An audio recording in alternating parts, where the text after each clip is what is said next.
The Walt Disney Company, Lucasfilm, and its allies are trying to market Bad Batch Season 3 by claiming the show is the last of George Lucas's legacy. This is an utterly absurd claim, and George Lucas himself has disputed it.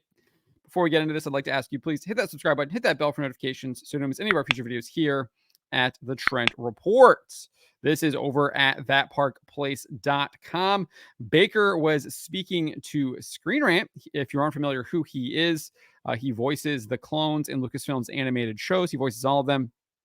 And he's kind of talking about how he gives each of them a separate identity while also keeping them very similar, given the fact that they are clones. And he says that actually tracks back to the original idea that George Lucas came up with, because this is sort of the end of George Lucas's legacy is the Bad Batch.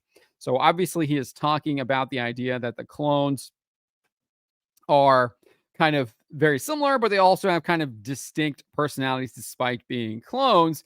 And so that's what he's saying is that tracks. But then he's saying, he makes this definitive statement here saying this is sort of the end of George Lucas's legacy is the Bad Batch. Absolutely not. The Bad Batch has nothing to do with George Lucas's legacy. And we'll hear from George on this in a minute.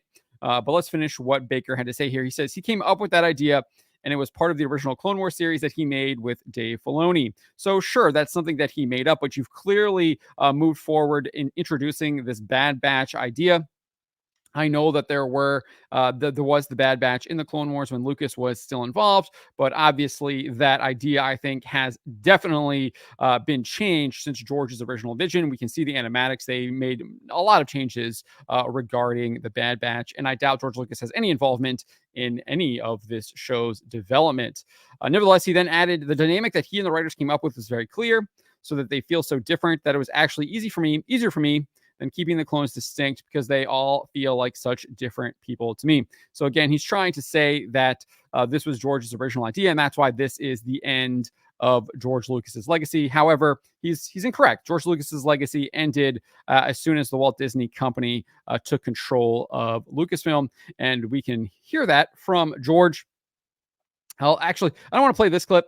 I got another clip that we'll play, but he made this very clear in an interview with Charlie Rose, where he called the Walt Disney Company white slavers, and this is kind of what he said. He says he's talking about here the moment that changed Hollywood. At least Charlie Rose posited this. The original Star Wars film was the moment that changed Hollywood, and Lucas responded saying, "Well, it changed for the good and for the bad. And it's again, when you invent things, well, you don't invent things. When you bring new things into society, you can either, it's like the balance of the force. You can either use it for good or you can use it for evil. And what happens when there's something new, people have a tendency to overdo it. They abuse it." And then he says this: now, there were two things that got abused with Star Wars and still being abused. One, when Star Wars came out, everybody said, "Oh, it's a silly movie. It's just a bunch of space battles and stuff. It's not real. There's nothing behind it." I said, "Well, there is stuff behind it. It's not just a space battle. There's more to it than that. It's much more complicated than that." But nobody would listen. So they just said, "Well, it's simple, and we like the spaceships. We like the stuff." So they said, "Fine." So the spaceships and that part of the science, fantasy, whatever, got terribly abused. And of course, everybody went out and made spaceship movies, and they were all horrible, and they all lost tons of money. And you say, "Well, there's more to it than that. You can't just go out and do spaceships." You then go on and detail a second point saying, and the other part, which is the technology, which is, "Oh, we'll just take this new technology. It's great," especially when it came down later to digital technology, where you can really do anything. And people just abused it all over the place, which they did with color, they did with sound. Whenever there's a new tool, everybody goes crazy and forget the fact that there's actually a story, and that's the point. You're telling a story using tools. You're not using tools to tell a story. So obviously, he's criticizing the Walt Disney Company here, and that's made abundantly clear when he says that Star Wars is still being abused. The only people that would be able to abuse it would be the Walt Disney Company, given the fact that they were in control of Star Wars after George Lucas sold it. So that was back in 2015. There's a bunch more that he talks about here. I highly suggest going over to the website and reading it. But I also wanted to share this clip. Appreciate friend of the channel, Not My Star Wars, posted this brief clip of George Lucas's an appearance in 2020 at the East Harlem School at Exodus House as part of their virtual speaker series. He was asked by seventh grader Jeremiah, "The world has changed so much since the first Star Wars movie. How do you think that the changes in the fight for racial justice will impact the Star Wars universe going forward?"